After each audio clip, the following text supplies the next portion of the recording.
Untamed. We've got an incredible guest today. Show starts right now.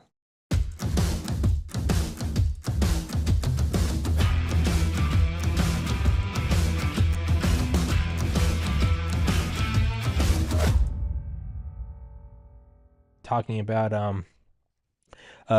well, really the most basic, I would imagine, funding police and not allowing the outright standing down because I mean, in my totally unexpert opinion, nature abhors a vacuum, be it human history or be it biology writ large. If you defund one of them, okay, I mean, you can do that. There will be other power that will fill the vacuum, and it might be armed citizens, it might be militias. There is never not a power. All authority trickles down from violence. It's just what it is. It's not an America thing. That's a Homo sapien thing. And we're just talking about in Portland, Maine, how I like it. They don't put up with any shit here. But Ron, introduce yourself. Tell everyone what exactly it is you're doing. Hey everybody, hey Tommy. My name is Ron MacLachlan, and in 2015, I started an organization called Pro Police Rally Colorado in Denver, Colorado, which is a very, very sanctuary city, to Yeah. say the least. And I put up the state's first law enforcement appreciation day in July of 2015. And since then, I put up events every year. Uh, I put up over 35 events between two different states different areas, but not all just in Denver, of course. You've got Casper, Wyoming to Grand Junction, Pueblo, Colorado Springs, Castle Rock, just to name a few. And I'm not really a cheerleader. I do believe that everything from the Vatican to mom and pop's, laundromat needs a checkup from the neck up consistently in order to grow and progress and and do the best you can at whatever it is you're doing. So, but you don't throw the baby out with the bathwater if you find something you don't care for. Correct. And you're right about talking about there's a balance. Nature has a natural balance. And when it comes to our law enforcement, we have something that many people don't realize. We have the strongest municipalities ever on the planet anywhere. We are the United States of America. We're not America. And so part of our militia, as you mentioned, for our each city and each county is our law enforcement. They're supposed to be governed by us working with them and the governance up within that community. And the police, you've got a city council, you got a mayor. And when it comes to your local sheriff, predominantly they're voted in as an elected official, which are they're bound constitutionally. All law enforcement is supposed to be bound constitutionally. You get your city councils, you get your mayors in there, you kind of have an issue. And what I mean by strength and power, your local power is more powerful than the federal government. Mm-hmm. It just is. I mean, if you've ever taken the time to take a look at our Constitution, the way it's built up, it is about checks and balances. They do want us to govern ourselves. They don't want King George in that situation when our founding fathers put up this documentation. And when you talk about blue-haired people, and who cares what color your hair is, I don't. you I'm know? using it flippantly, but no, I don't. I don't care. I don't. I actually don't have a problem with any of that. I really don't care. Identify my as it. Go for it. I don't care. You're an adult. Go for it. my daughter has some really cool looking colored hair Yeah, yeah. Go growing for up. it. My You know, no. It's a catch-all term, but more of like you want to identify as this, that, the go for it. Well, not my cup of tea. Go for it. The issue is when it turns into a very real issue uh-huh. of the summer of love, where you're doing billions of dollars of property damage and killing people. Then it's no longer, it's not who you are, what you identify with, or who your partner is. No one truly cares about that. And the people that try to paint it as that are doing it, are doing it, they're doing it nefariously to paint opposition to anything anyone's doing as they don't like my sexuality. They want women back in the kitchen. That's not the case. Everyone I know, the most conservative people I know, they don't care what you do in your own. Go for it. The problem is when you're putting barricades in the middle of intersections and burning and lighting cars on fire on the highway. That's an issue. It is. And if you're really in our generation, just going back, let's say the last 10, 15, whatever years, go back to Trayvon Martin. and gosh, Eric Holder, Barack Obama, the rise of Black Lives Matter. All that is designed to get to where they're at right now. It's called the Hegelian dialectic. Mm-hmm. And how that works is, I mean, you see a situation that you want to control. You become a victim of that situation that you want to control. You get a whole bunch of people that really feel bad about you being the victim of whatever that situation is. And then you become the solution to that situation. And now you control that situation, which goes into what you're talking about defunding. I mean, the amount of money right now that's being funded elsewhere, not just for the immigrants or illegal immigrants, people who are being bussed into our country over the last 4 years.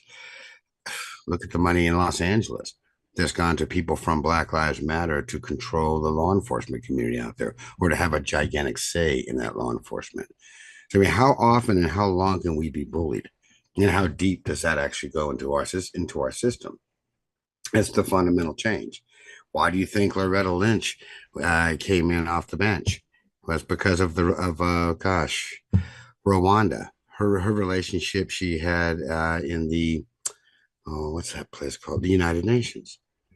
And now when you go to the United Nations, they only listen to one. They don't listen to your local municipalities, not your House, Senate, or Congress, not our. They're under Sharia law, but they don't even listen to our courts, our Supreme Court, just the executive branch. Which is why when she came in, you had a lot going on with bringing in different places from United Nations to try to teach and train our law enforcement. The idea of taking over your law enforcement community is so that you can rearrange your strengths of your municipalities, of your state government, because you are now compromising your state's constitution because you're taking away the strengths. And once that happens, as a domino effect, you're now putting our Constitution in peril. And do you think that if they rewrote our Constitution, that we'd get all the rights that we have right now? Oh, I'm sure it'd be perfect, and if not that, I'm sure straight white men with blue eyes like me would notice no difference before and after. So when do you become the minority? Well, there you go.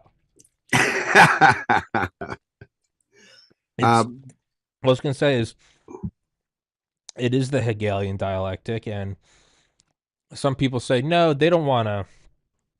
We don't want a new police force. What we want is no police. I don't doubt that the people who say that mean that. I don't doubt that. In the same way, when you ask a 6 year old, well, why are you brushing your teeth? And they go, well, I don't want Santa to think I'm bad. I don't doubt that they believe that. I mhm. know it's not true. I don't doubt they believe that. And if they do believe it, then they're not, read in on the game, which is, Santa's not real. So if someone says, I want to remove, we want to do this, no police, I don't doubt that they truly mean that. A quick cursory glance at any level of history in any country over any century says if you're part of that revolution, but you don't think that a new power is coming in, you are going to be put up against the wall after the revolution because you're shown to be malleable and useful as a tool. You're going to be shot in the head first. That's always what happens. So I don't doubt that some people go, oh, we don't want a new police force. I don't doubt that. There are more intelligent and more nefarious people behind you who are using you to destabilize this, and then a new power comes in. You might have some Mad Max scenario in a more realistic way in 2025 United States, barring an EMP or an asteroid strike. What you would have is a federal police force come in, Correct. which is controlled by a much smaller group of people in Now a that's much more control. distant land. The federal police force, which Nancy Pelosi was a big advocate of that, when she started putting federal police, DC police, that's federal police, and they're all over our country when she had the opportunity to do that at various different airports. That's controlled by her, the Correct. Speaker of the House. And that is that is best case. Well, Diabolical. that is best case scenario for the power that's going to come in after. Worst case, you're going to have local people rise up. And you know what? Maybe they happen to recognize me from the gym or something and they like me. Maybe they don't. They're not wearing body cams. There's not a local government. They're a militia. And you know what? They might be a lot worse than the cops. You might be in 5 years be going, man, I wish those cops that just occasionally beat somebody a little too much, because there might be a bunch of there's a new and guess who are the weapons holders? Probably a bunch of people that don't look like you. So if you're saying, white men are evil, if a militia arises, who do you think they look like? They look like me from the mountains or from South Georgia. You're going to be begging for the old police force. And you can say, well, then there's always a force. That's not an American thing. That is a human thing. It's just what it is. We also walk on two legs, and the sun comes up and then the sun goes down. There are some things that just are, regardless if you like it or don't like it. They just are. Best case scenario, you'll have a federal police with some sort of official air about it. Much more likely, you're going to have whoever has the most guns nearby, and Bill and his buddies, they're the new militia. And hey, you might strike gold. They might be good guys. They might not be doing checkpoints and shaking you down. But in any place where civil order and the social structure falls, take any country in the Middle East right now, what is the first thing that happens? Checkpoints. This is the first thing Hmm. checkpoints and territories. It's the first thing that happens, and you're gonna go, well, they beat my friend to death because he didn't give him a granola bar. Yeah, it's because power arose. It's what it is. So you are either naive and a foot soldier, and I have empathy for that. If you don't know what's going on, you need to become aware, or you are competent and aware of what you're doing, and you're a demon from hell and you want power exercised over others. There's no scenario in which there's not a source of power. It's just, it's what it is. It's not a patriarchy thing. It's not a racist thing.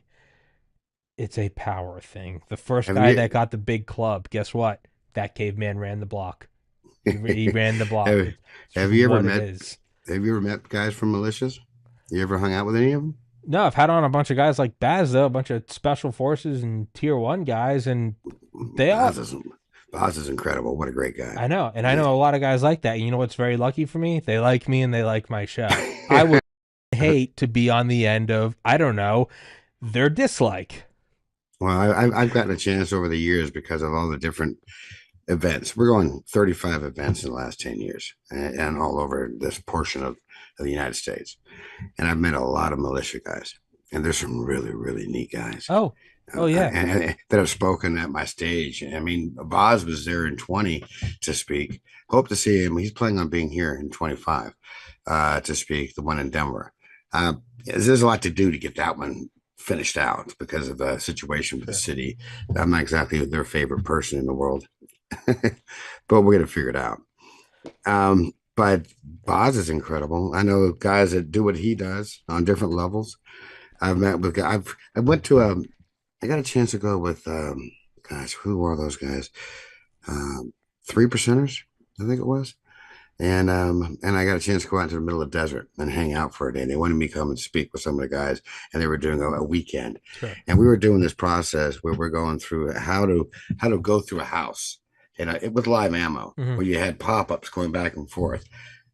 That was pretty amazing to Yeah, run through and work with these guys on how they would go through a house. yeah. It's just Well, good people. and again, a lot of those guys like me because they look like me. I've had them on the show. We tend to lean the same way politically, spiritually, ideologically. That's Hmm. all well and good. They might be a really good militia. They might not be. And unlike the Heck, current you never form know. where you can go and get a badge number, you can request body cam evidence. You Hmm. you get a ticket that's a carbon copy and it has the pin on it, and you're gonna go to this date, and it's for all of the flaws, and the world has flaws, and that's why we improve them and move forward from the caves to the starship.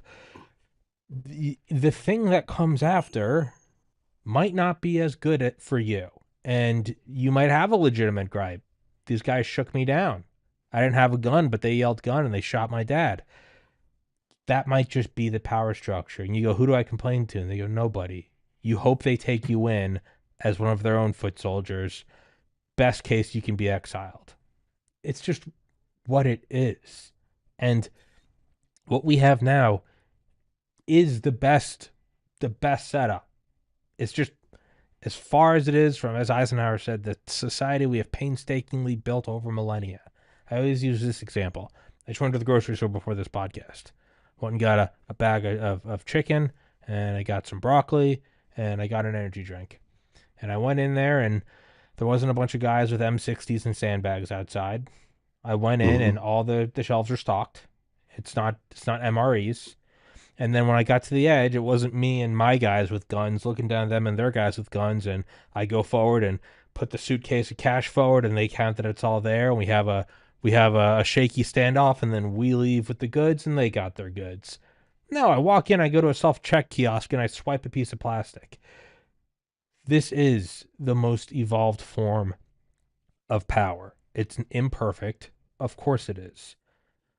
But to think you're just gonna throw this out and that we won't revert to the animals that we are is retarded. And it, Well, I think we're quite. I understand what you're saying. I believe yeah. we're quite a ways away from that No, no, scenario I know coming that. to. I'm walking it out Um, to the nth degree. What happens after a year? What happens after 2 years? What happens after five? If we're talking about dissolving the current power structure, it might which not go is there immediately, but there's no, really no mechanism for it to go back. So it might well, slide after it 10 years. It might slide it. after 20 years. I think it really boils down to the paste has gotten out of the tube. How do you guide the paste? Yeah. Right now in our society, it's the men and women that we have in law enforcement. I've met some incredible Oh, yeah. people. I mean, just flat out incredible people. Is everybody incredible that puts on a No. badge? Of course not. Is everybody incredible that goes to church on Sunday? Are they really living? Is every doctor incredible? Is every, yeah, you can, yeah, it runs No, the gamut. no, it doesn't work that. But there are some, and the structure in which we do have, I think, is really very solid. It's how it's run. The men and women that I've met, especially when it comes to the rank and file, they get involved in this. They have a big heart, and what they really and Sure. They they want to have an under protect their communities. that's something that's a cherishable place to be. You cherish that within your community. You don't destroy it. And what Uh, happens when the people who are drafted to be the new power enforcers didn't want to do this? They're like, I had a good job, and now we're in a, you know, now I have to go. They might be a little grumpy. They might not be the nicest guys. They might not want to be doing this. It's going nowhere good. And but the reality is it won't do what you and I are talking about. It's not going to slide to local militias. It's going to very very quickly in under 12 months you would go from dissolution of police to the creation of federal police. It would happen well, extremely quickly. and if that were to happen, which the United Nations would be a big part of that, actually, Of course. because they take their only from the executive branch, in which they would take their orders. We're not going to have that in the current administration. We could have very easily gone that road had the current administration never been in office. Correct. Had you gone with Hillary and Loretta Lynch and what they were doing at that time, and then to go into that, they would have probably kept her there for a couple of seasons, and Biden would have never gotten in because he doesn't have the brain power to get it. But they would have shot us down such a rabbit hole that we'd have been in the abyss, I believe, in a Absolutely. heartbeat. Absolutely. Now with Trump in office, it changes a lot because he puts America first. He puts us first. He just does. He's a builder. I've always thought of him as a blue collar guy living in a white, raised by in a white and living in a white collar world. He's a builder. He starts from ground up. He gets a good foundation. He continues to build. He's that kind of guy. I wish he could have gone consecutive branches terms. Look where we would be right now. Of course, who knows what would happen with whoever came in afterwards, or maybe it's a good thing he did do a I hopscotch. I've I don't know. I've Uh, stopped. I'm 34. I've already reached the point of just full. I'm like, God, whatever's happening, God wanted it to happen this way. And I'm just gonna shut up. Sure, I'm like, I get, I keep get, keep. We got to keep working hard. It's not gonna do it, but it's the quote: "You got to row, but God will guide." You still got to work, but I'm at a point where I'm like, hey, it was supposed to happen. Whatever, man. oh, I think he's got one heck of a sense of humor. I mean, Oh yeah, I oh mean, I yeah, have my plans. I write them all out. I go for it, and then all of a sudden, oh, for God, this is on God's time. yeah. God's like, what Oh, do you? God's like, what? he, God's like a cat. He comes up and just looks at you, and you look at him. You're like, don't do it, and he just pushes the coffee mug off the table. You're like, you. no, he's without. Without God, I wouldn't be here. No, same There's thing, same. No, there's 100%. there's no way. Now that journey is I personal and everything for me in my life. Yeah, Um, but when it comes to the guys and the gals in our law enforcement community, how do we help them now? In Denver last year, $14 million was taken out of the overall budget for all of the first responders. So you're crippling everybody to take care of people coming in off of out of nowhere, bust in, from all over the country coming in from the border. They were just dumped inside of Denver. In April, what was remaining for the psychological help that they get, someone to talk to. I mean, you really can't unsee what you see out there. We are human beings. You do have to bring this back to your family, to your home, and your absolutely. life. Don't you want to have someone you can talk to sometimes?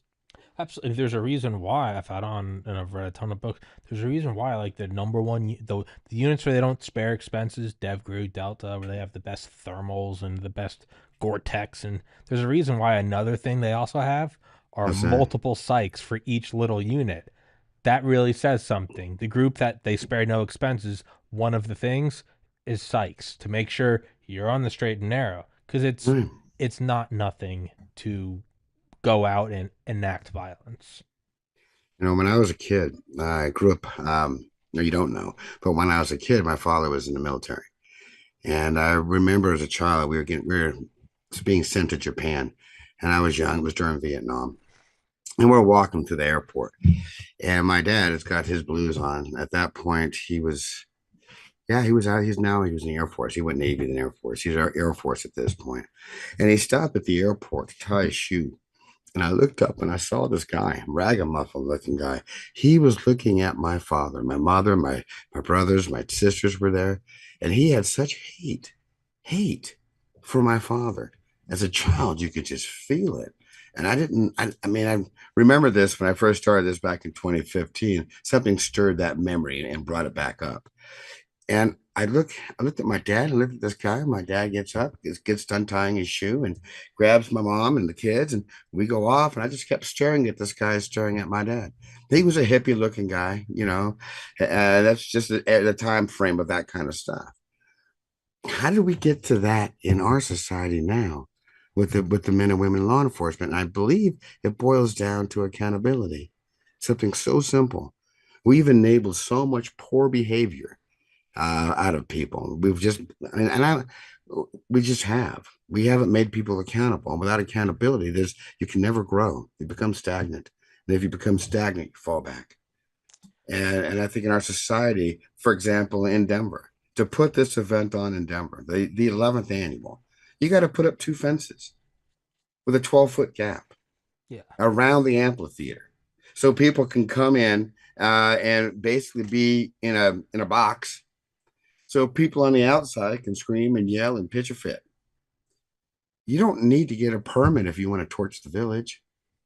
You don't need to get a permit if you're going to, I don't know, burn down Johnny and Mary's coffee shop and take out Joey's windshield with a brick or harm other people, and you get to just pitch a fit and go home.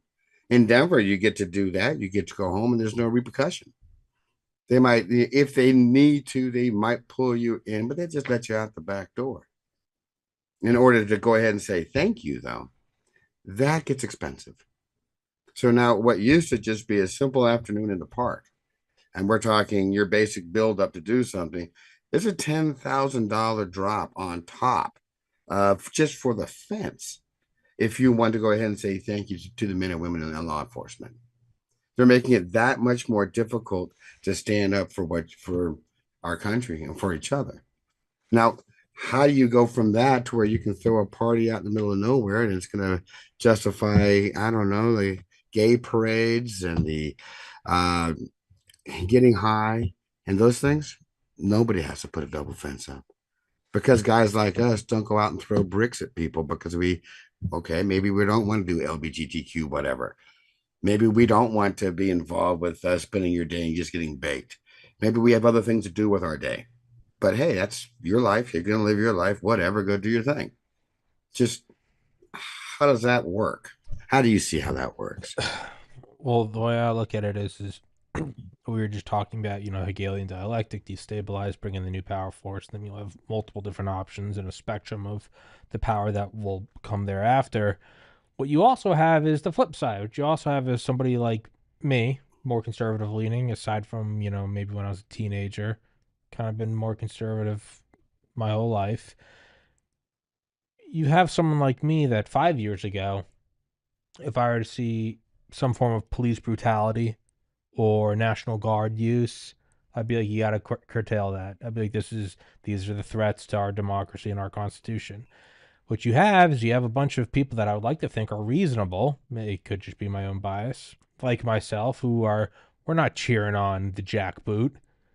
But when you see so many years of this, and then you see something like LA, and then Trump throws in the Marines, you have a bunch of people that normally most of their lives might have been like, this is federal overreach.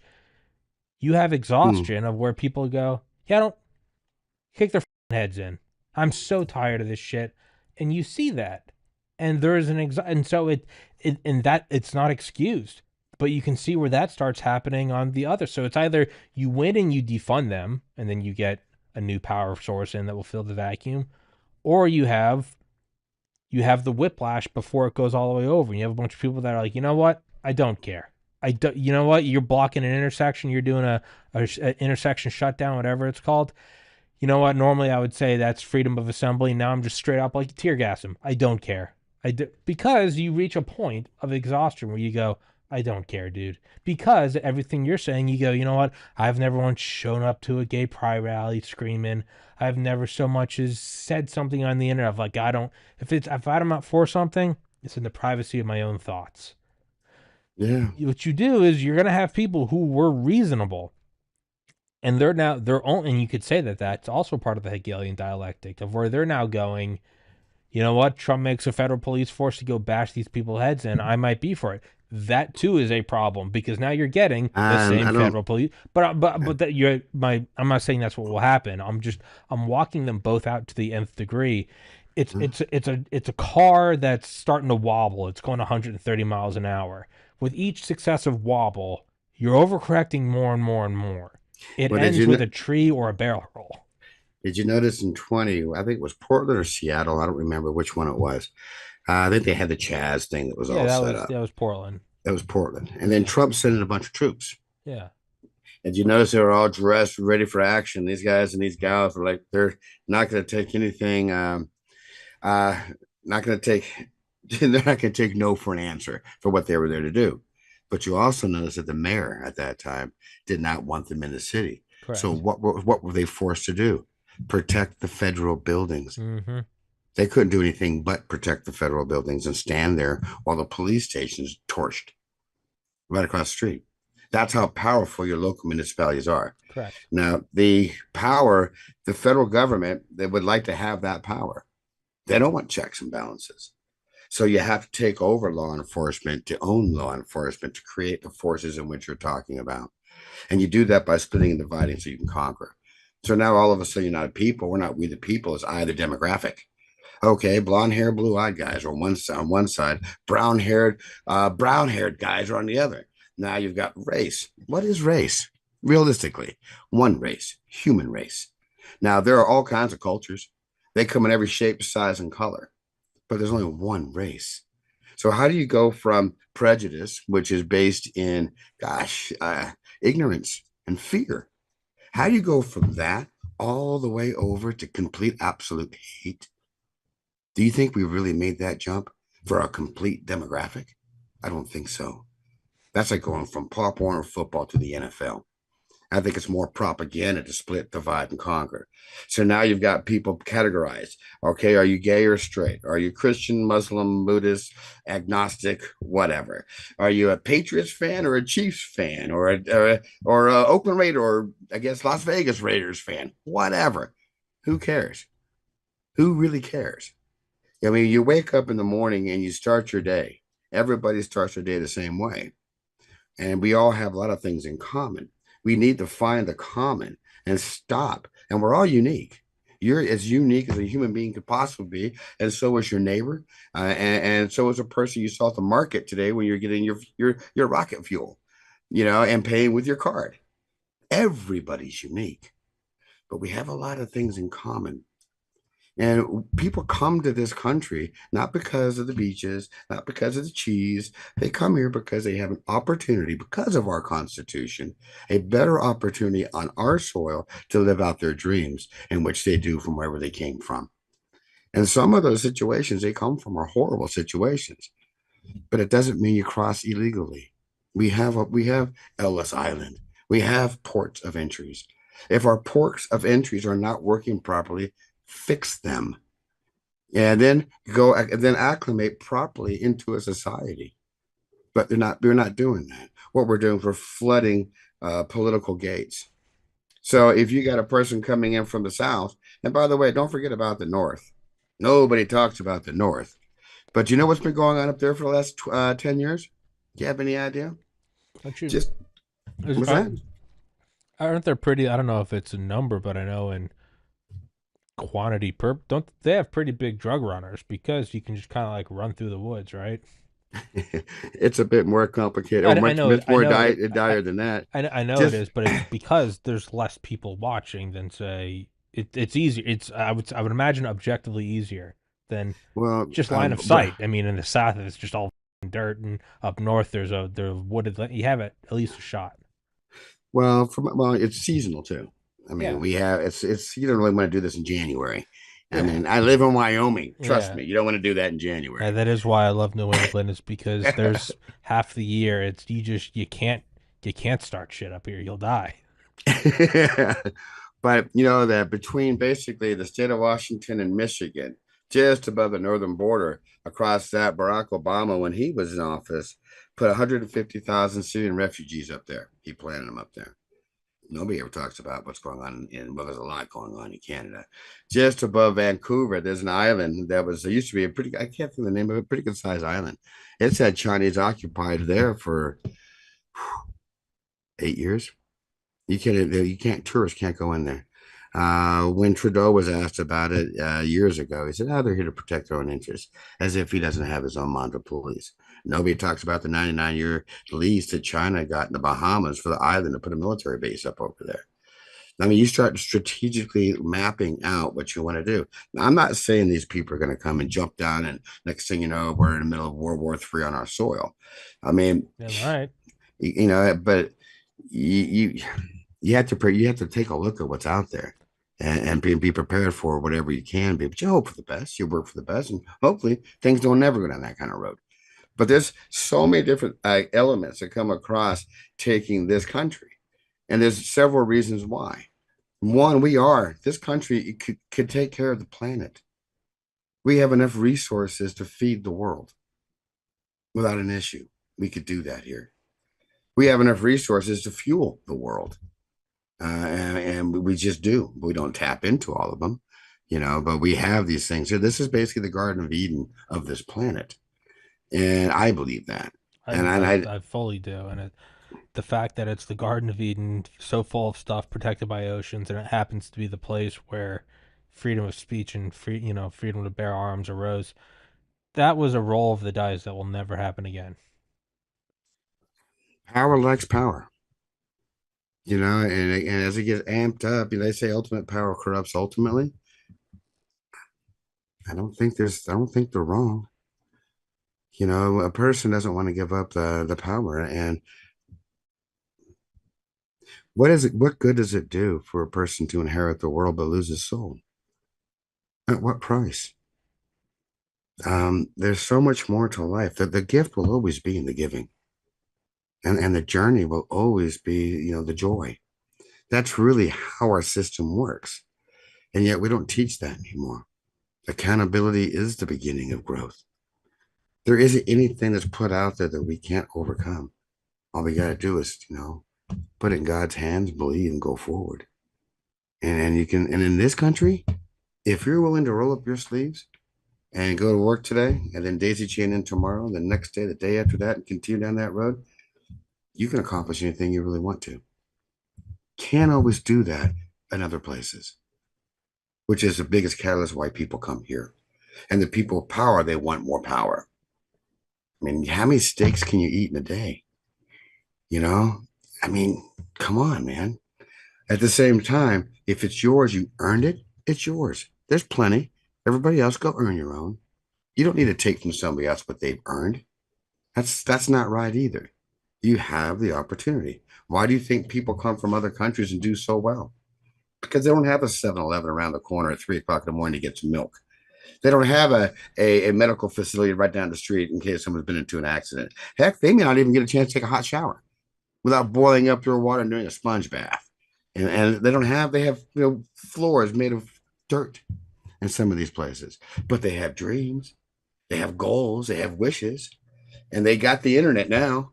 Oh my gosh, I can do that. How do I get there? And I can't do it here, so now I have to go where I can get there to go do it. And that's a big magnet that we have here, which is also a big responsibility of us as a people. We have to work together. We can't be I the demographic. It's got to be we the people. And the only way we're ever going to have everything working on a very solid ground is if we the people stop seeing I the demographic, start seeing each other as brothers and sisters living in this country with the most incredible opportunities possible. And when people come in, they have to be accountable. That's that simple. And we can't enable our children. Look at what's going on in Denver. We've enabled such poor behavior for so long. Look what goes on in that city. The crime rate in there is ridiculous. Could you imagine being a law enforcement officer in that town? Mm-hmm. I can't even fathom what those people go through each and every single day, and then to be ripped apart and torn down, and having management of a city. They call themselves leadership. I don't see leadership there. I call it management. Um, they rip more and more away from these guys, and it's not just law enforcement. It's your fire departments. It's your EMTs. It's all your first responders. You're back now. We're back to the Hegelian dialectic. How do we have control? And how do we dismantle the fastest way to dismantle our Constitution and become America instead of the United States of America is to take out the municipalities for the checks and balances. And that's why you get this argument, and it's been going on now for quite some time. Well, no, it makes it makes perfect sense if you paint America for what it is, land of opportunity, land of resources, the Constitution, protected by ocean. I mean, it really is. It is Eden. When you look at that and you go, okay, so then what is the conclusion? The conclusion is the Garden of Eden. Okay, and what do you do with it? You defend the Garden of Eden at all costs. Okay, so observation, conclusion, and then well, how do you go about it? Well, then you have to look at the ways in which it would. How would you protect it? And you can find the weak spots, and they're actually pretty apparent. It's municipalities, it's local police forces. It's you start to pull the Jenga blocks out. It very quickly starts to get crippled. Correct. And And so, once those jangles, all those Legos and jangles drop, now you got to rebuild it. Correct. yeah, and I And hope it gets rebuilt the same way, but it probably won't because they didn't fall by accident. They were pulled apart by people with a very specific goal.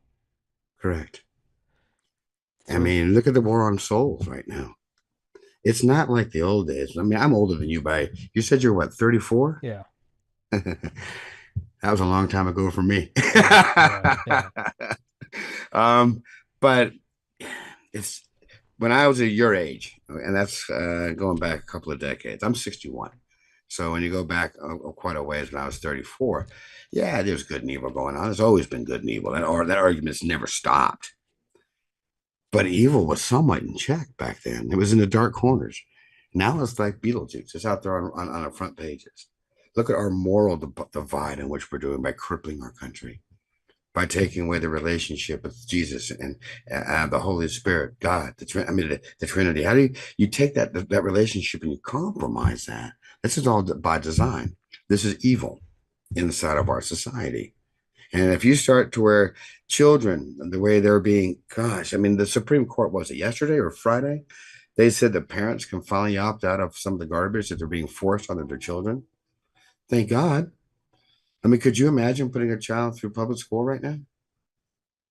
I mean, and private school is not inexpensive. And even what are you going to get in a private school? How much homeschooling do you have? It's not just law enforcement that's on their attack. That's just one vein. You have multiple areas that create the balance. Our Constitution is, in so many ways, is based off of the Bible. They work hand in hand, working together from what our inalienable rights are. And if you really start looking at the erosion of this country, it starts at home. So now all of a sudden, okay, Hillary Clinton, what did she write? It takes a village? No, it does not. It takes parents because parents are the village. And they just are.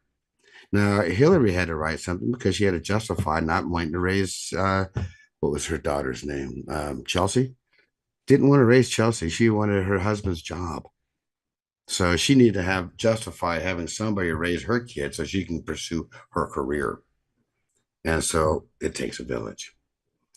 So that's her justification. People get behind that. And pretty soon, more and more outreach from the government over how our children are raised to different things that they have with HIPAA and how that process works and all the rights being taken away from the parents and given to a 14-year-old child. Did you know a 14-year-old child, because of HIPAA, does not have to tell mommy and daddy about being pregnant? I Does didn't. not have to take any kind of medication they don't want to take? Does not have to go to counseling as if they are the adult at that point because of HIPAA? Try going to a high school and talking to a high school counselor about your daughter being on birth control when she's a young girl and you didn't even know about it. And they have her on this stuff. And talking to some child teaching children. It's like, okay, I'm not, can you mind explaining some of that to me? Oh, no, you're the parent. Sorry, we don't have to talk to you. Oh, okay. But then again, and I'm liable in case she doesn't make a mistake, or if my son makes a mistake, I'm liable because I'm the parent. But I have no voice, no choice for my children. That's a lot of stuff that's been going on for 30, 40 years. Did you know that Ritalin, Adderall, Zoloft, Concerta, Citalopram were not allowed to be given to children until Bill Clinton signed that piece of paperwork? Did you know that? And then those became $1 billion pill. I went to court over this stuff. They became $1 billion pill to where you couldn't even do a knockoff for 6 months. In Australia, they banned them. What they do in Australia? They just renamed. They made the same pill, renamed it, and put it back in. So when you take away a child who's growing, evolving, their brains, they haven't. Your frontal lobe doesn't stop evolving until you're about 28, 29 years old, and that's the consequence lobe. So you start taking that out of a child, and so they're not quite. They're still figuring things out. The tool and die is not set, and everybody grows at their own rate. Mm-hmm. So what do? Let's fill our children with pills because we want our children to fit inside this box. What is their reality? What does the sand feel like on the bottom of their feet? What does the sunset look like from that perspective? And then all of a sudden, that stuff is ripped out of you. And wow, that doesn't feel like sand. What is that? They call that a sunset? That's not the sunset I grew up with because my Zoloft and my Ritalin and my Adderall and all my other things changed all that. So I never got to have that. So now for the last 30, 40 years, we're creating drug addicts because they changed the rules during Obama to where parents had to actually keep their insurance until a child is about 26 years of age so they can keep them on the pharmaceuticals. Now with the pharmaceuticals, now the child who maybe they can't afford to be on some kind of insurance, they can't afford the pharmaceuticals. So what are they doing? They're reaching for what's coming across the border, what's on the streets, because that's their sense of reality. Instead of just taking time to work with our children and guide them.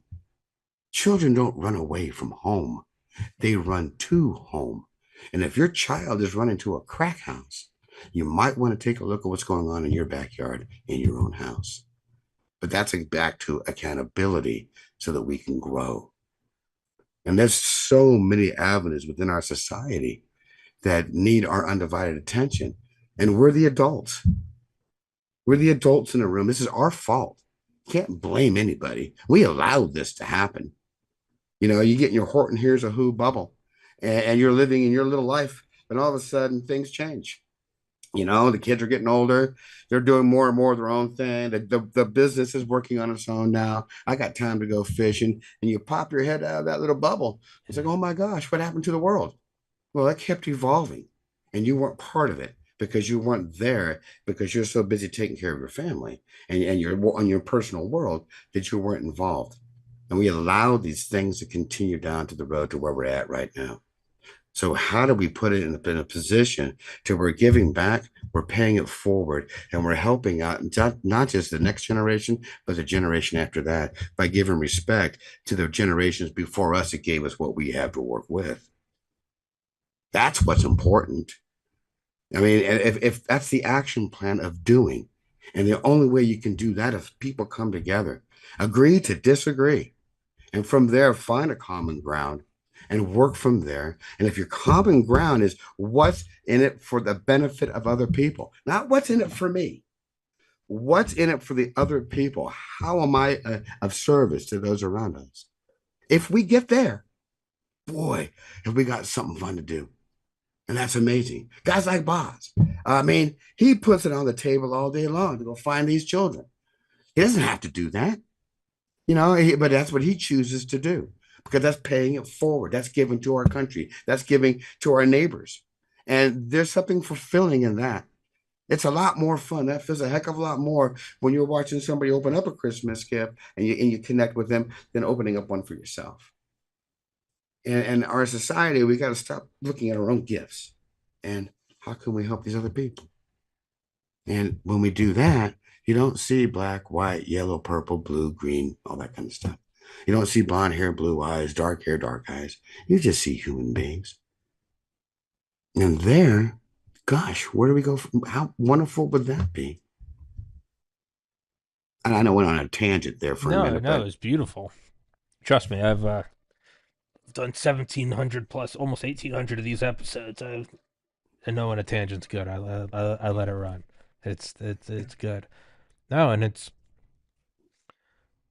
you map it all out, and then it comes back to okay, well then how do you defend it? And I would say, yeah, what the average person can do is your local municipalities. How can the average person help with what you're doing in Colorado? get involved. Get involved. And even if you live in a nice area where you don't think there's anything going on, get involved anyway. As a matter of fact, one of the things I want to do after this season is over is I want to help teach people how to put up events in their communities. It's not as easy as a person might think, to go down that process. And I don't walk on water. I make plenty of mistakes, but get involved with your community. Go to your school boards. Be really conscious of who you put in your city council. Take a good look at those people. Your local municipalities, those things are huge. Really, and if you believe that you've got a better message or a stronger message, I know it's not easy. And maybe you're not the kind of person who wants to get in front of a camera and all that kind of garbage. I get it very much. But if you got something that's going to help, run for office. Be a part of the solution. Always be a part of the solution. And you start there. Again, school board meetings, city council meetings, see what's in the best interest for your city. Do you know in Douglas County, when I first started doing events there, they had the most money in the state of Colorado. They also had the highest teenage suicide rate per capita in the state of Colorado. Whoa. They they don't have that now as much. They're in the top, echelon, but they have the most money. And when you start looking at those kind of demographics, it's like, okay, how do you help? Well, you've got people that can help the suicide prevention. You got sometimes you like what was just taken out of law enforcement in Denver. Someone to talk to. If your family's world is wrapped around that almighty dollar, I got the prettiest spouse, I got the prettiest house, I got the coolest car, and my kids are on the honor roll. Okay, are you actually with your kids, or are you working to make sure you got the prettiest spouse and the prettiest house and the coolest car? And if you got somebody raising your kids, kids don't remember toys, they remember time. And that's something you can't regenerate. So when you have the opportunity to be a parent, be a parent. It's a gift. It's a beautiful gift. Don't throw it away. Not everybody gets to have kids. I've got friends of mine that they tried, and they did get pregnant and it wouldn't sustain, and they're just doing everything they can. They want to be parents, but it wasn't the gift that was given to them. It doesn't mean that they're not incredible, wonderful human beings that have a lot of other things to offer. But if you do get to be a parent, pay attention, do the best you can. There's nothing more fulfilling than listening to your own kids laugh and have a good time while you're, I mean, everything else is stuff. If your why in the day is not your family, I think you've missed the boat. And if you haven't gotten your family yet, well, then whatever that purpose that you're being driven to go do, go do. Life isn't about a 9 to 5. It's supposed to be lived, not just thrown away. And I think we need to live our lives. You say, how can you get involved? Contact me. Let me know where you're at. Let me see if I can help you. You can reach me at propolicerally.com. I'll put that in the description. And oh, we're getting close to the end, aren't we? Yeah, no, but it's. I'm just listening to this. I'm getting jacked up. I want to. I'd vote for you. I know that's not what you're doing, but in my mind, I'm like, yeah, I'd vote for you. uh, I Run for don't think something. Why not? thought about it in the past. You're already like 98% more polished than, than like your ranting is already more polished than like 99% of like political speeches. Oh, well, thank you. Yeah, This is just off the cop, off the top of the head. I've had on Um, guys running for office that have won office. I've not from my show, but I've seen before, and guys literally have gotten into Congress, and they're not as polished as you. So I mean, they did it. well, It's a compliment to you. I don't know if it's a backhanded insult to them. I love them; they're all cool guys. But I've seen guys that have. You're just looking at it, and it's like, hey, that guy made it on the varsity team, and I'm telling you, you're better at basketball. You got a better jump shot. It's just what it is. It's can I look at his ass kissing or an insult to them or whatever? It doesn't matter. Outcome's the same. I mean, you're passionate about it. You should think about doing it. Like I I don't don't, have to say that. I don't have a gun in my head. I'm the only I, employee in this podcast. Nobody's telling me be nice to Ron. I don't. I get. I, I have whatever compliments or insults I give to people. They are from the heart because it's just me. There's no board of directors here. I say whatever the fuck I want to whoever I want. So I mean it. well, thank you Yeah, very much. you've got it. You've got the thing. I don't know what it is, but it is. Well, I don't know what the future holds. Yeah, who cares, man? Go for it. It could happen. I was asked to do that when I was living in Denver a few years ago, and the timing for what I saw and where I was going didn't make sense for me at that time. I don't know what the future holds. Sure. Perhaps, Why you know, not? I don't know. We'll see. The I've met a lot of politicians over the years, and some of these guys I think are pretty cool. Some of these guys have great dreams. They really do. I mean, they have a passion, they have dreams, and they really want to get whatever it is they can get done. And I was asking a person that was running for office, gosh, why can't I? Priscilla, Ron, and I were talking once, and she was a vice chair for the Republican Party in Colorado at one point, and she was speaking at one of my events. A really nice lady, and she'd pulled away from that, and she was then running for office in Douglas County. I don't believe she didn't get hired for that. She didn't win. But I was asking her, I go, this is a big popularity contest. And she said, yeah. I go, well, do you think when do you get past the popularity contest and actually get the person that gets elected, that when the doors are closed and no one's listening and it's just the people in that room that can actually get something done? I mean, when does that person run for office? And how do we know the difference between the popularity person and the person that's going to hold to their guns and get it figured out? You How do don't you know. find that? The only way you know that truthfully is if you do it yourself. Yeah. So that's why one, I can't afford it, but two, even if I could, there's a reason I don't have anyone working for my pod because I know it would be a waste of their time because all I would do is go through everything they did anyway. Because Mm-hmm. it's my podcast, it's my baby, and I'm like, I want to make sure it's done right. Like Well, what got you into doing the podcast in the first place? I'm Irish, have the gift of gab, and very long story short, I graduated college in 2013, got into medical school, decided I didn't want to go. A couple months after that, lost my older brother to suicide.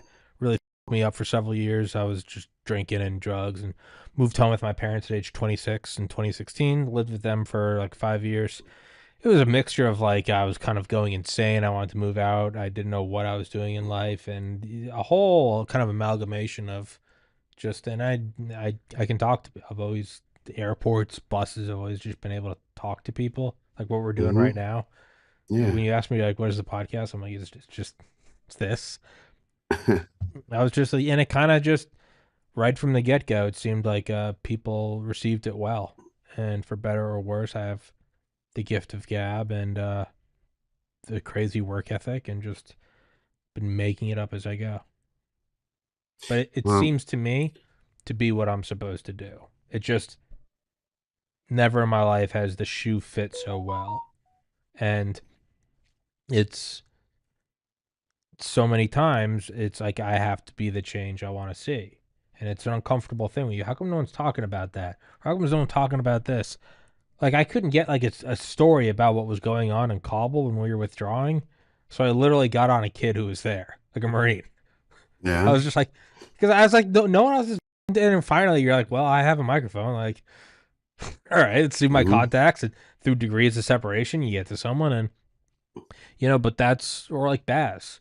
It's like I have on Baz because I don't see anyone else talking about there's always all these awareness things and stickers, and I'm like, is there any actual like hardcore special forces guys just going and kicking doors down? And it's like there is, and it's like I don't see Yeah, him on a there lot of is. other shows. And then I'm like, well, then that's like when I first had him on, I was like, it's disappointing that other podcasters don't have him on. And then I was finally like, well, maybe I should slip in like a slot every couple weeks to have Baz on. And it's just you got to be the change you want to see. So the point is how do you know who's getting in there? You don't unless you yourself do it. It's we are the as you said earlier, we are the adults. It's not like when you're a kid, you're like, all right, I'll ask mom and dad, or I'll ask the older kids. At a certain point you go, oh, it is us. And I've Yeah. there are some great people. Like I've had on Joe Kent before, I think from Washington.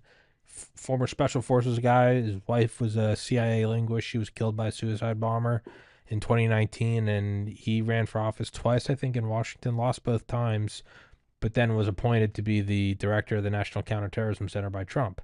And so like that's a guy where I've had the gift, the blessing of having him on the show 20, 30 times. I've got to meet him at a fundraiser, I've to hung out with him, I text with him. That's someone where I go, I know that guy's good. But then it's the average person doesn't have that access to them. So the average person could maybe trust me, but then it's like, well, do you trust me? And should you? You don't know me. I'm telling you, Joe Kent's a great guy. You don't know who's paying me to say that or what biases I have. So there are degrees of where I can go, okay, I didn't run for office, but I know that guy very well and have for 5 years. I know he's a good dude. But that drop off is pretty quick. So to answer your question, how do you know? You either know the person very well directly, which what percentage of elected officials do any of us know well? 0.000. I'm in a freak case where I have a podcast and I know a guy that knew a guy. Or Mm. you do it yourself. And that percentage is even smaller. So I think, I don't know. It seems and like you're well polished. You already got the speech, man. Just, slap it together. What's worse that happens? You lose. All right. yeah, well, I mean, we'll dude, see. We'll see if that if goes. for every episode you see, there are so many guests that told me they're not interested, either politely or impolitely. Eventually you conclude, you go, what's the worst that happens? Yeah, they say no. All right. Hmm. Hey, so and so, General so and so, former so and so, Mister So and so, Doctor So and so. Some of them say yes, and it works out cool. Some of them say no. Some of them say off. And you're all right, whatever. Well, You go, that kind of sucked. That didn't feel good. But then you grow up and you go, well, all right. Then you move on. You go do the not every, dishes. Like, uh, not everybody in the world you meet's gonna like you. There's half of no, them they are don't. You that. don't. You stop feeling bad for yourself and you start going, well, then what do I do? Do I quit? You go, no, that guy was kind of a dick about it. But you sober up and you go, well, no one's owed me an interview. So number one, no one owes me anything. And number two, you go, that guy said no, but I just got an email back from that guy and he said yes. And then we look back over 5 years and 1,779 episodes, and what a surprise, you start to see the hand of God guiding you. Some people, you go, that guy said no, and 3 months later, XYZ happens. You go, thank God, I didn't have that dude on. I mean, I'm for free speech and saying whatever you want, but I mean that guy was, whatever, busted for kiddie porn. You're like, Jesus. Oh Okay, never wow. mind. Noted. That's never happened. But like, I get the but, idea. but the idea is, you're like, uh, fuck. Okay, all right, noted. It really did. Okay, you're like, got it, noted. So, oh, I you think know, that journey you talked about from your family, your goals, your wishes, your brother, and then being at home and that frustration of building and deciding and growing, all of that, sometimes we get torn down just so we were at a place where we can hear. well, Because I now so the podcast is 5 years. I lost my brother 11 years, 11 and a half years, no, 11 years. I now look back in the same way I look at the podcast. You go, oh, I can see God's hand guiding it. I now look back and I go, oh, it wasn't an accident either that I lost someone. I look at the mhm, things the episodes I've done about mental health, the episodes I've done with charities of veterans who like have these things to talk to veterans to get that suicide rate down. Because it's hard for me to talk to a Navy SEAL and be like, I know what you're going through. Like, no, I don't. I've never, yeah. I've never left the United States. I have no idea what you're going through. My point is I look at the amount of people I've been able to do good through, and not every show is Mhm, serious. A lot of them are just fun and light. And I go, oh, that's what I was supposed to do. And then you go, well, how do you go from graduating college, mhm. magna cum laude, getting into medical school, university? I got in a University of Miami, 15,000 applicants, 100 accepted. I get in, straight A's, super hot girlfriend.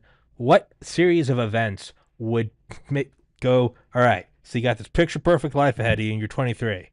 What I want you to do is crumble it all up, go through unimaginable personal terror, and then on the other side, start a show that even now, 5 years in, is kind of paying rent and lose a lot of friends along the way and, Mhm.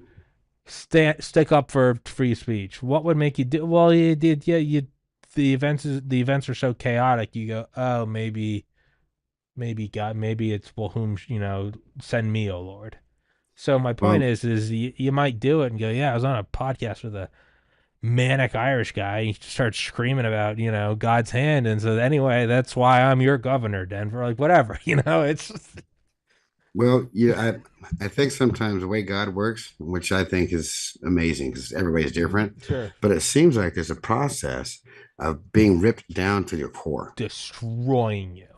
And then the isolation that comes with that, Uh huh. Uh huh. because all these relationships and the things that you Well, have going on in your world, those are the, gone. those are also points of relapse, and not even bad. It could be, hey, halfway through living at home with my parents, if somebody had been like, "Hey, dude, I got you a 9 to 5 at Office Depot," I would have taken it in a heartbeat because I've been like, "Get me the out of living with my parents."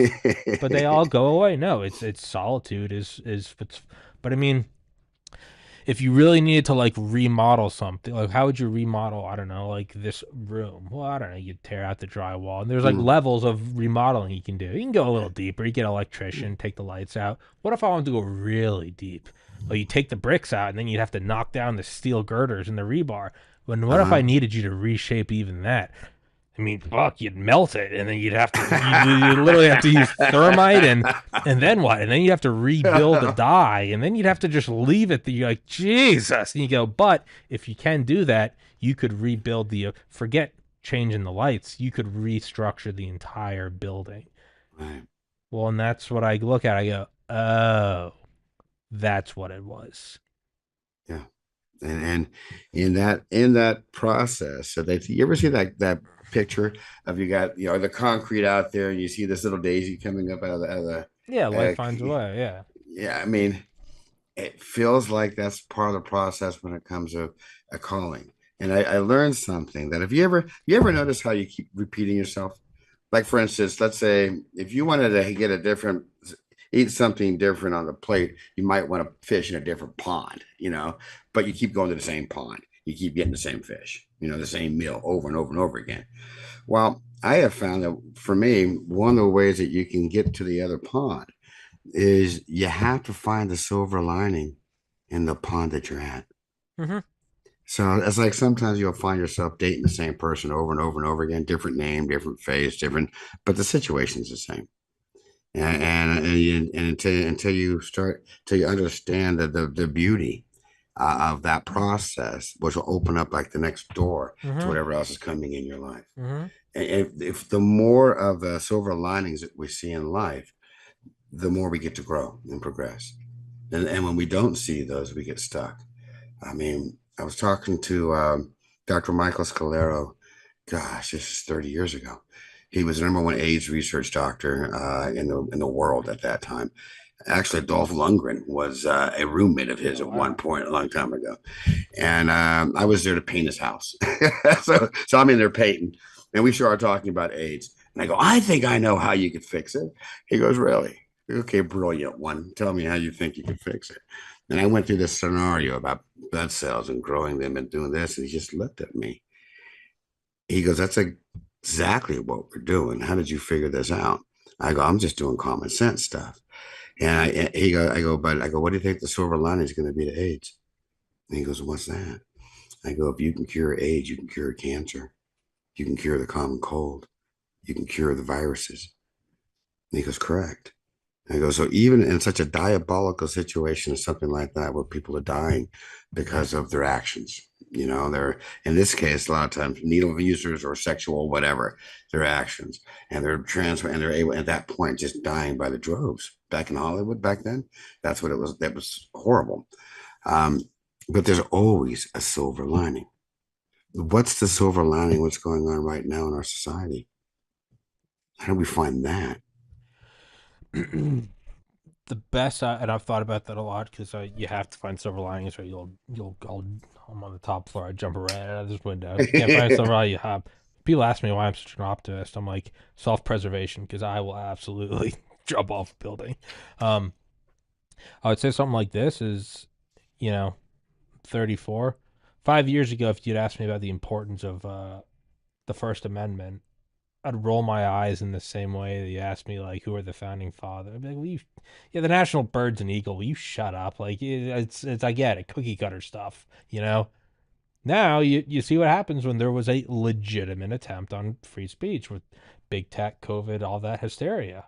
And Mm-hmm. then now, that's the reason I'm banned from YouTube and iTunes. That's something to where I imagine is not my grandfather. He couldn't because he had eye issues and asthma issues. But his brother was 18 on D-Day, and you see a guy like that, and to the day they die, they're just kind of tough. Oh It's like yeah. you don't know for sure, but they kind of drop hints that like there might be a machine gun buried in the backyard or something. But like, and you look at that and you go, what caused that? And it was because they went to the brink, and that's Yeah. how you get that sort of hardcore old dude. They call the stare or whatever. Yeah. Yeah, yeah. And so I imagine, like, well, what will it be like in like 50 years? Like, yeah, Grandpa's just obsessed with like free speech. He always says, put your podcast on multiple platforms. And I'll be like, well, it did almost go away. It got very close. And Mm-hmm. there was no mechanism for it to go backwards.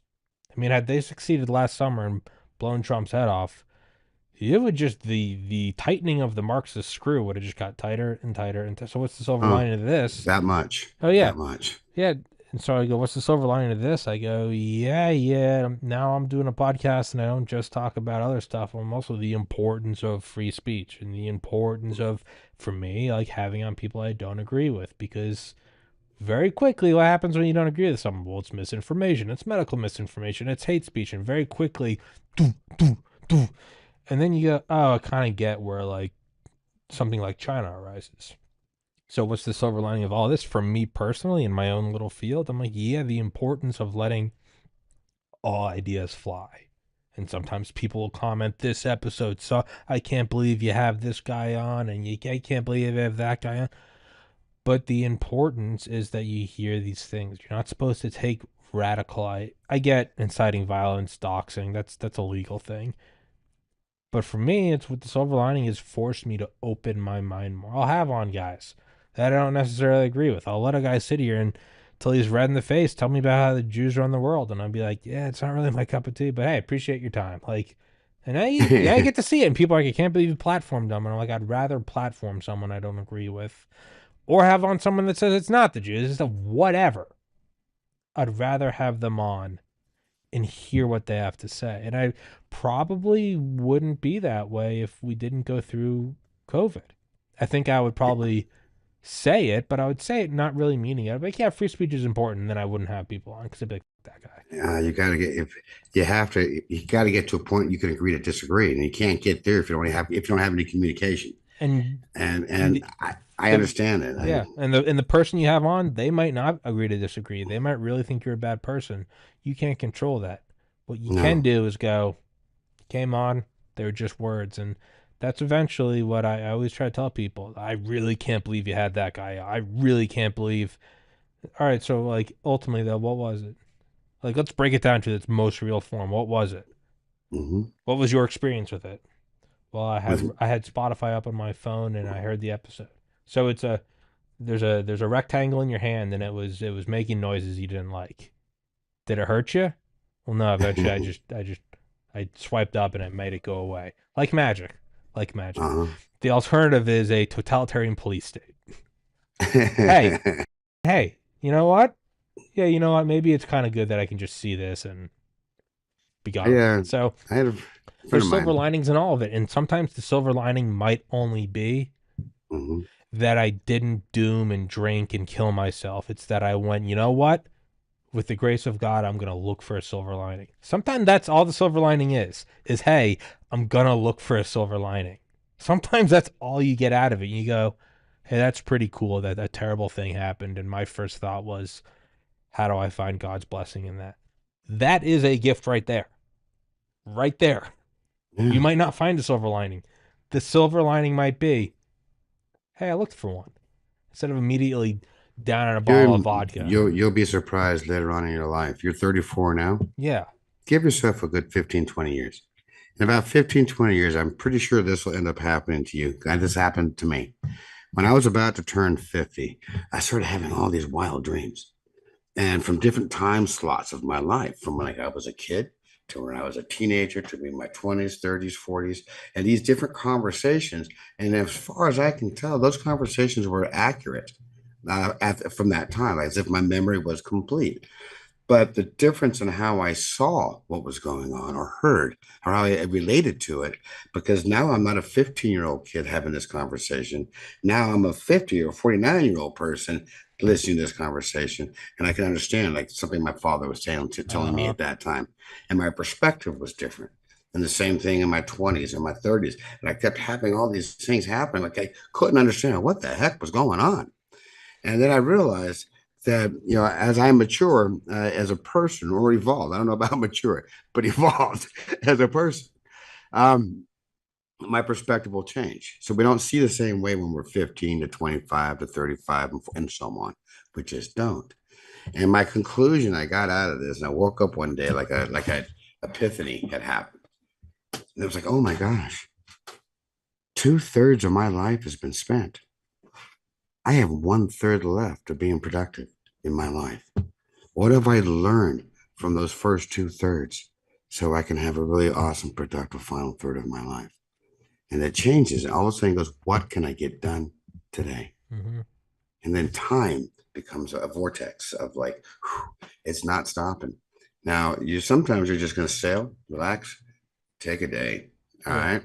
Other times you're on that treadmill and you're running like the Dickens. And sometimes, no, I don't feel like running today. I think we'll walk down and understand here, here, and here. It'll always be the experiences in which you had are it's like the fodder, the foundation, the bricks of your life. And it takes every day for every brick, but not every brick's going to be a cornerstone. So they create the foundation of the life that you have. And the cornerstone's what happened. And now you're changing an angle, you go another way. And it's going to build, it's going to create this house of brick, of stone, of life and knowledge. And you're in a lucky spot. You get to watch the world evolve in such a great place because it's so rapid compared to when I was 34 to what's going on now. And then I thought it was light and fast. What you guys get is incredible. Yeah. What you're going to see in the next 60 years is going to be mind boggling. And you have this opportunity to speak and communicate and be involved with people and help them get going and move, which is a wonderful place to be and which is going to open up your life of experiences and communication that's going to drive you to go do more. To all of a sudden, it's like, you know what? I'm tired of looking at pictures of Pompeii. I need to go see it. Let's go to Italy. I want to swim in the Blue Grotto. And which is one, by the way, Pompeii is really cool. Go. It's amazing. The artwork's fantastic. But and the Blue Grotto, go get in it. Go see what does the sand feel like on your feet, in Spain. Yeah, whatever. But life is meant to be lived. And you're in an incredible situation to where you get to grow with this life. And you've got a 5 year of this. You've gone through the being knocked down and starting from ground zero, basically, and being built back up. And you've chosen to allow yourself to be built back up in God's image and allowing yourself to be a part of his world and him in your world. Your life's golden. You're going to have a lot of ups and downs, but you're going to have a lot of fun. I know I'm on the right path because at a certain, I don't know what point, at a certain, maybe in your 20s, yeah, I'd say maybe as early as like college, you start the seductive pull of nostalgia. You start looking back on, oh, it was so fun back then, and you can still be grateful when you can still be grateful for the current day. Be like, man, but I would give anything to just go back to high school or college for a day. It's starting at the show in 2019 at 29. Every year since then, it's a phenomenon I've never had in my life of where I don't look back and go, I wish I could do that again because I'm enjoying the current one so much. I go, this year was great.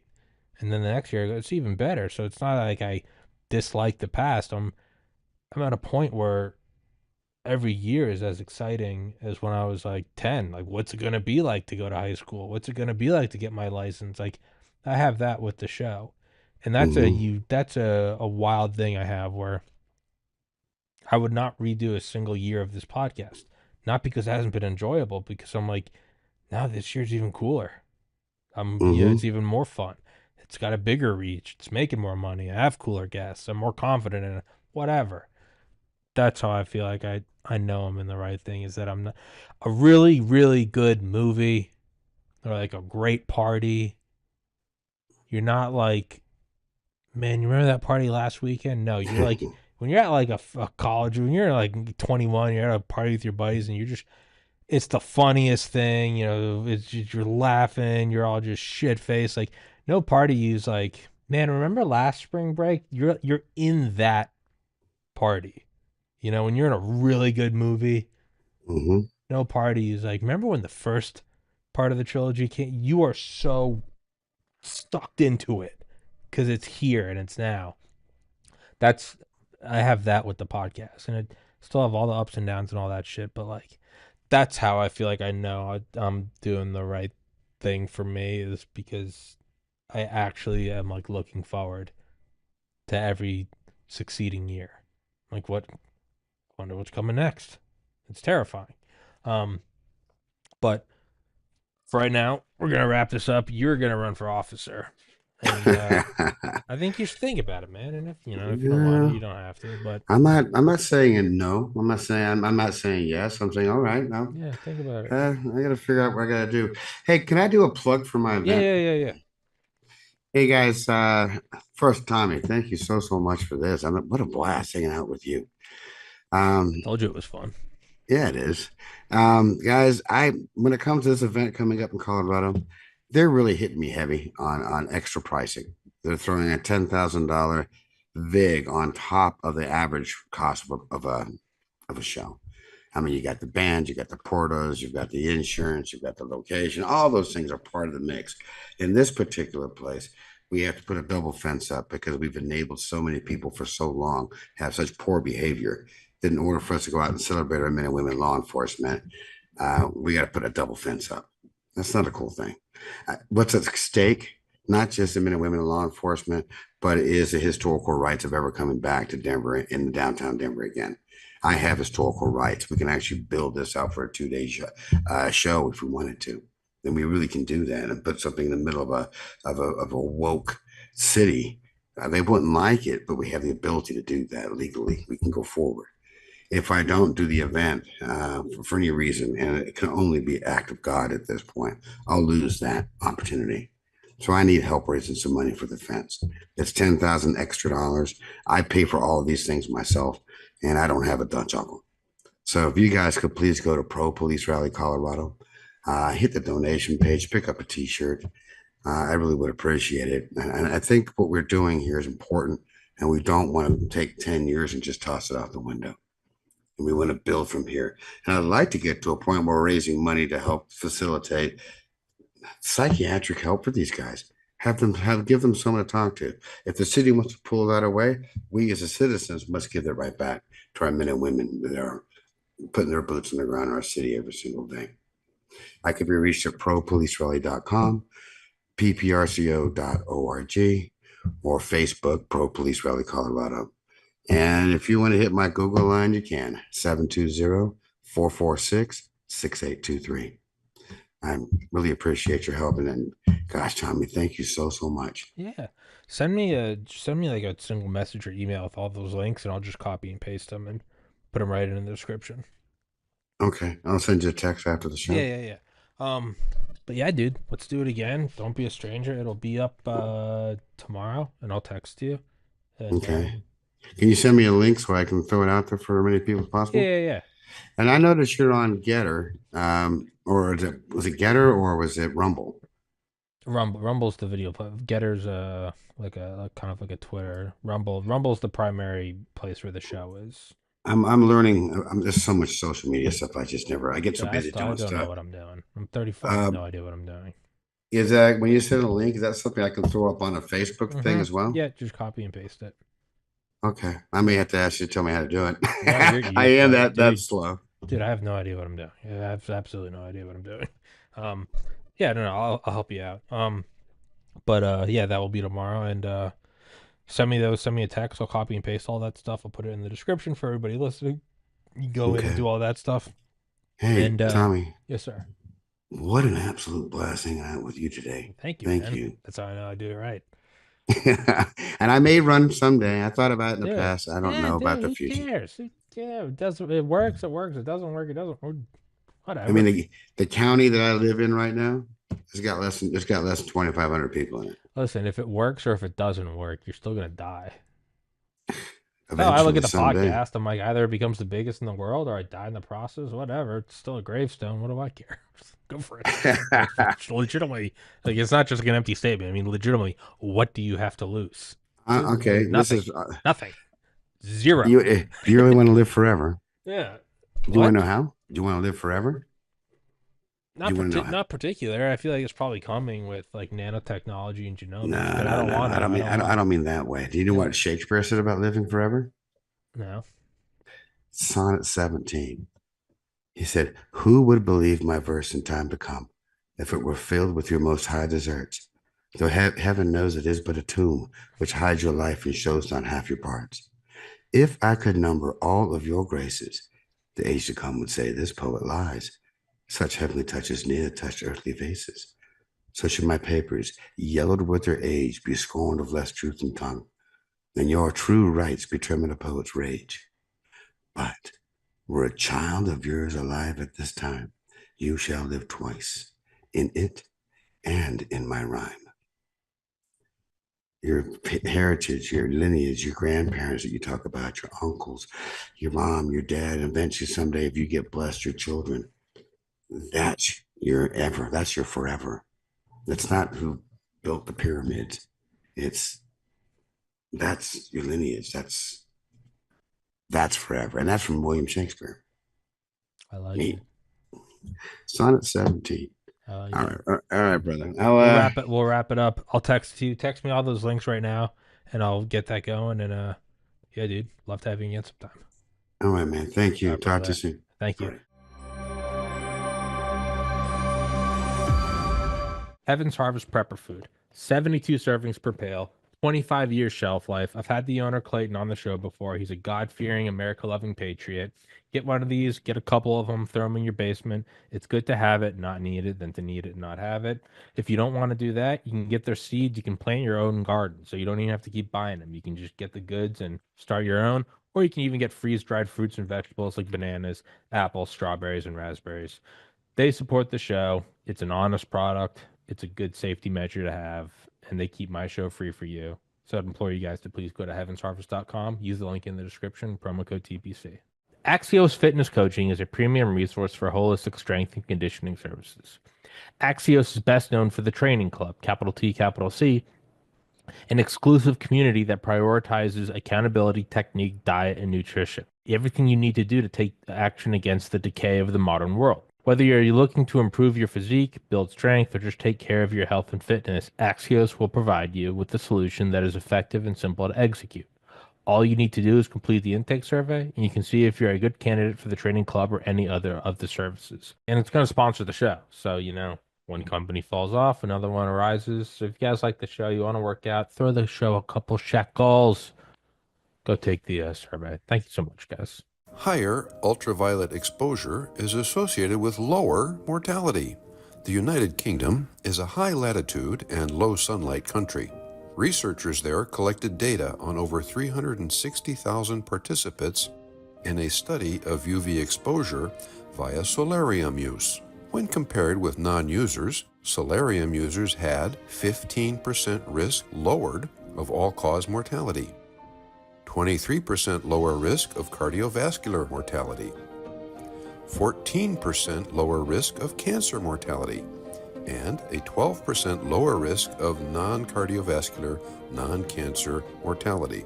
In other words, all other causes. Quoting the researchers, our study adds to the growing evidence that the benefits of UV exposure outweigh the risks in low sunlight environments.